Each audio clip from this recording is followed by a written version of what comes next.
Hello and welcome to Talking Books. I'm Jill de Villiers. Throughout human history, we've explored the surface of the earth and sailed around the world. And yet, over 80% of the world's oceans have yet to be explored, mapped and observed. For the adventurous at heart, scuba diving is a way to get better acquainted with the underwater world. No, we're not going to be talking about scuba diving today.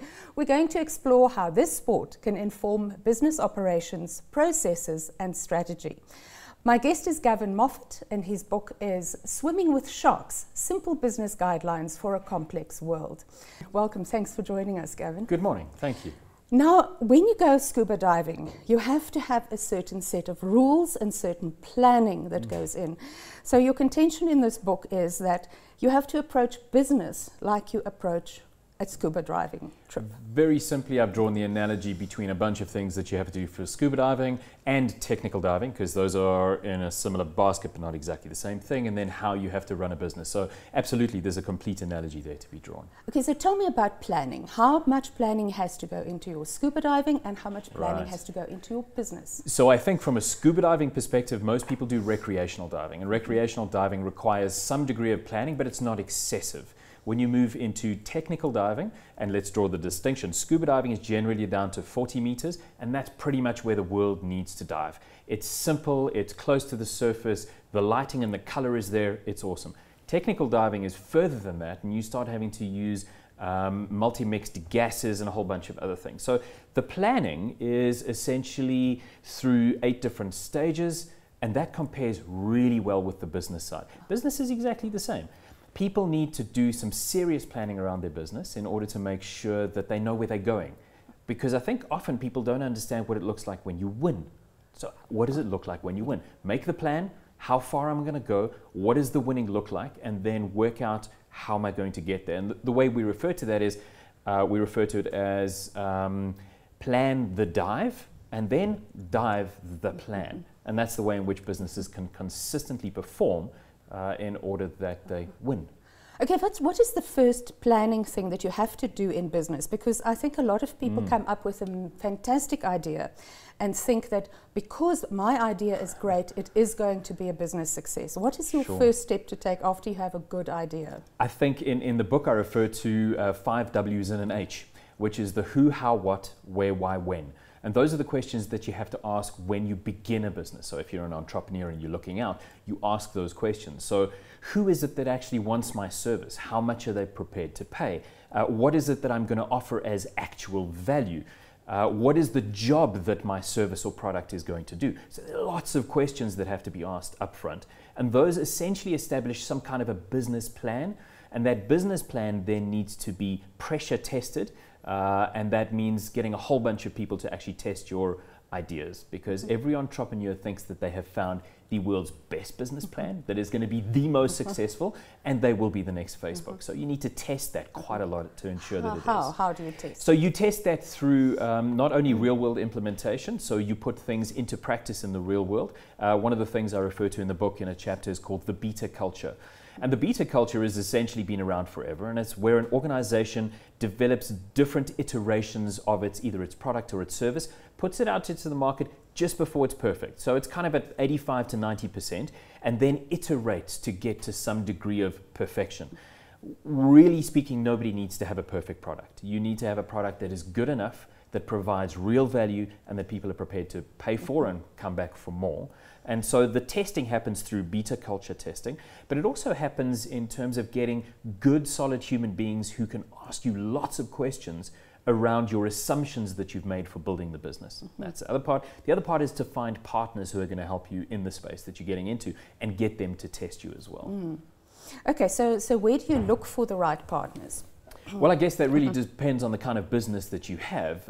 If you have a business which is some kind of an online business and you operate only in the online space, then you would look at the kind of business you have and the kind of partner support that you need. So do you need e-commerce platforms? Do you need applications built, APIs? What kind of partnerships is it that you need in order to create a viable business network for yourself? I think partners is very broad. It all depends on what kind of business you're running. Now the world is moving a lot to the internet and to e-commerce and to everything to do with the internet.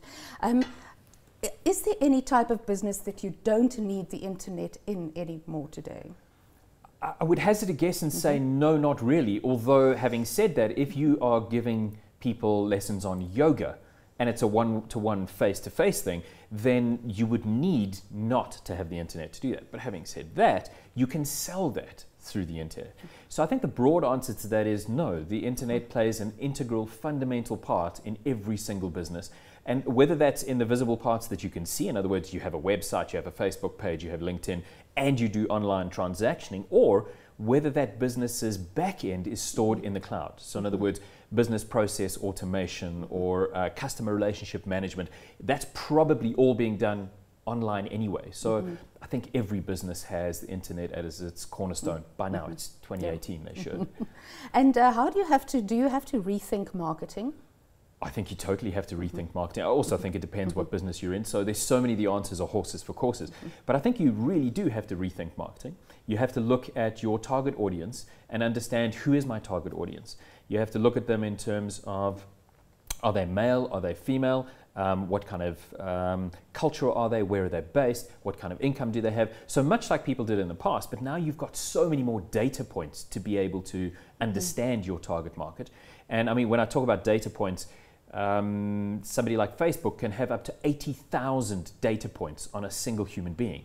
And if you have that much data, it certainly changes how tactical and how directed your marketing can be. Now, young people today, millennials and the generation just after them, think very much along the lines, or am I wrong if I say this, along the lines of all you need to do is lie on your bed with a computer and the millions will come pouring in.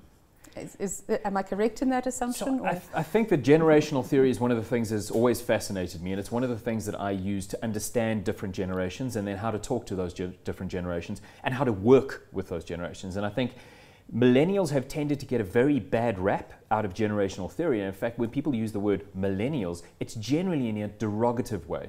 And I think your description of millennials is one of the things that people use. They say millennials are lazy, they're expecting everything to come to them. I think what we need to understand is that they approach the world differently. They have different expectations.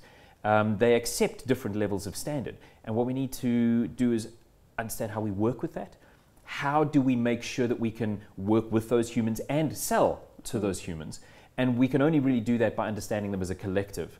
Also remembering that averages only work when applied to averages. And when you get down to an individual, averages don't tend to work so well. So if you're a millennial and you start a business, what do you tell them in terms of legwork and the importance of hard work and blood, sweat and tears? I think that that's one of the areas which is a real challenge, because the millennials that I've dealt with tend to believe that they should be a lot more senior than they currently are, and that they have a lot more capabilities and abilities than they do. So I think the reality check for them is probably a lot more difficult. But then if I think back to myself when I was 25 years old starting out my first business, my expectations were also unrealistic. I also believed that I would make my R1 million within the first year and have 20,000 customers and. So I'm not sure that there's that much difference between us. But when dealing with millennials, it's a case of understanding where their strengths and weaknesses are, and then understanding how you can best work with them to get out of them what they need. Millennial entrepreneurs can be a challenge to work with, but then I guess entrepreneurs of any age can also be a challenge. Now, how do you help people distinguish between their dreams and show them not to not dream big, but still have a reality check? And I think that's the challenge, because you don't want to kill anyone's dream. What you have to do is temper it with a sense of reality, which is what you're referring to. And the way in which you do that is to look at your business plan. So what is your big, hairy, audacious goal, as it's sometimes referred to, also referred to as a purpose or a vision? So whichever you choose, have a look at that and decide how much of that you can actually achieve within this lifetime. Once you've done that, you need to work backwards from that to today, and then let's say that's 5 years, and then look at what can you incrementally do over 6 months, 12 months, 2 years, 3 years, in order to achieve that big, hairy, audacious goal. And that's kind of pretty much how you deal with it. Well, in a nutshell. Now, if we go back to the analogy of the sharks and swimming with sharks, the business world is like a large shark You tank. feel the same, do you? And a lot of them are out to get you. How do you deal with It that. certainly feels like that, and it has always felt like that to me. And I guess it's not the case. Probably 5% of all the people you deal with are in some way sharky and are underhanded on purpose. Other people are just doing it accidentally. And that's one of the reasons why I drew that analogy, was firstly, from a scuba diving perspective, I love swimming with sharks. It's one of the world's most incredible experiences. And then I don't really like swimming with sharks in the real world because it's hard for them to deal with. So what I do as a theme throughout the book is I try and explain really complex topics to people in a very simple way, which allows them not to be taken advantage of by those sharks. And so for me, that's the analogy. There are lots of sharks out there, but if you start to understand the topics, if you start to get to the nub of the matter with whatever you're dealing with, you can avoid the sharks. So as an example, we were having a conversation with somebody who was talking about immigrating. And they wanted to immigrate, but weren't sure whether they should do it themselves or use an agency. Now, find an agency who's going to help you immigrating. You don't know whether to trust them. You don't know whether they're sharks or not. So what you do first is a lot of reading, have lots of conversations with people, look online, then go and look at an agency. So be well informed. And I think that a lot of people these days are not well informed before they go and make these decisions and do these things. Okay. Gavin, thank you so much for coming in and chatting to us about your book. And just as a wrap, my guest is Gavin Moffat, and his book is Swimming with Sharks, Simple Business Guidelines for a Complex World. And that was it for this edition of Talking Books. Thanks for watching, and I'll see you soon.